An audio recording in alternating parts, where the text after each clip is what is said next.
Welcome to the channel. We're departing for a while right now in talking about what to do in isolation, but this is a message today that I thought we'd talk about what you can do to help calm yourself during a period of time where we're dealing with the coronavirus coming up.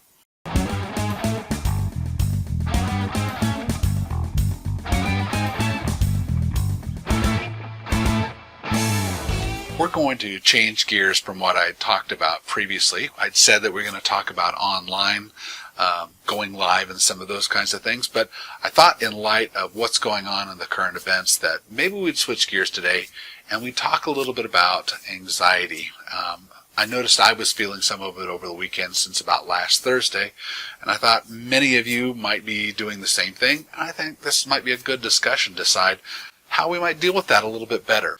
You know, uncertainty is a terrible feeling, and it can lead us down a spiraling path towards fear and irrational thinking. Take, for instance, the shortage on toilet paper. Great evidence of irrational thinking. So I think it's good to take a few minutes to decide what you are going to do to help your family and friends kind of walk through this. Don't you think the people around you would benefit from a little bit of leadership in helping them to deal with how they feel about it?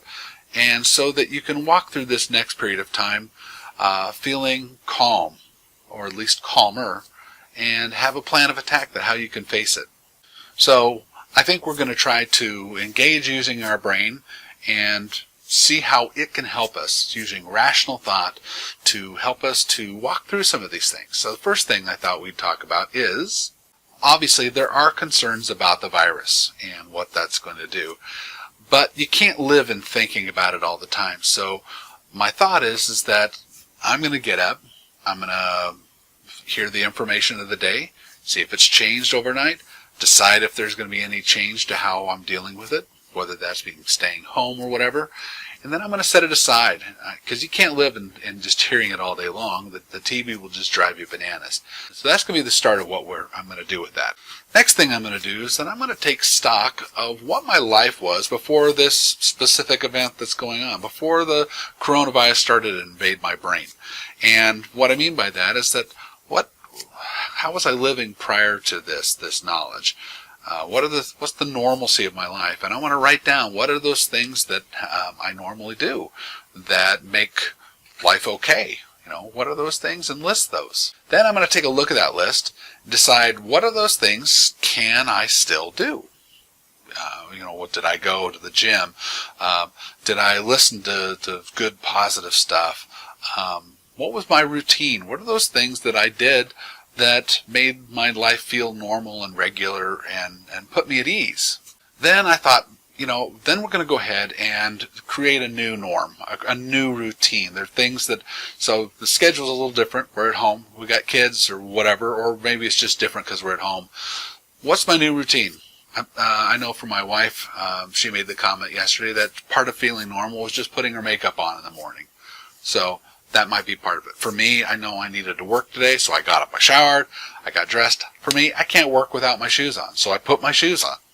And then I sat down at my computer and started my schedule. I planned out the day, and I had a routine to go through the day today. The next thing I'm going to do is I'm going to try to change my body. All right, what do you mean by that, Todd? What I mean by that is that if we are sitting in a chair and we've been thinking about this thing and it's been eating us up for days and days and days, and I need to change how I feel about it, sometimes when I need to change how I feel about something requires that I physically get my body involved, changing my physiology. And in doing so, I might do deep breathing. That's why walks and things like that, getting your blood pumping and oxygen moving, those are good things because they help change your physiology, and that does change how your brain feels about things. So you may want to go ahead and go for a long walk. Maybe, again, I made mention the other day about adding something new into your schedule. Maybe it is time that you want to add in some exercise into your schedule that'll help you. Maybe it's just stretching. But in doing so, it helps you to rewire from the sitting there feeling hopeless. I always feel like going on offense is better than being on defense because honestly, we have a primitive brain. It's millions of years old, and the default for our brains is it wants to have comfort, and it wants to avoid fear or pain. And so if we just let it sit and be on its own, it's going to escape to fear, and it's going to get uncomfortable. But when we go on offense, that's when we engage our frontal cortex of our minds. That's what makes us human, in that we have the ability to reason and think and see into the future and the way we look. If we engage our mind and we change how we look at things, changing our physiology, introducing new things into our environment, we're going to feel better about things. Even though the things on the outside, we can't control those things. We can make decisions in response to those, but we can change us. We can change how we feel about us. And so add that physical piece into how you think. And another piece of that is with engaging your mind is, feed your mind with some good things. Maybe there's some podcasts that are out there that are work for you. Something that's inspiring, that give you some hope.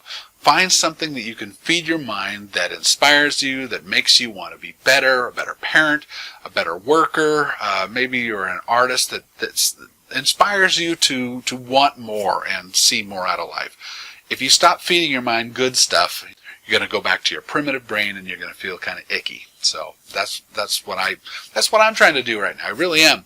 But most of all, and the things that I've just talked about, is that, again, it comes down to engaging our mind and not letting things come at us. If we just sit back and let it come at us, I know that I mentioned that as of last Thursday or so, I started to feel anxious about it. And that's when I realized I've gotten out of my routine. I was letting everything come at me.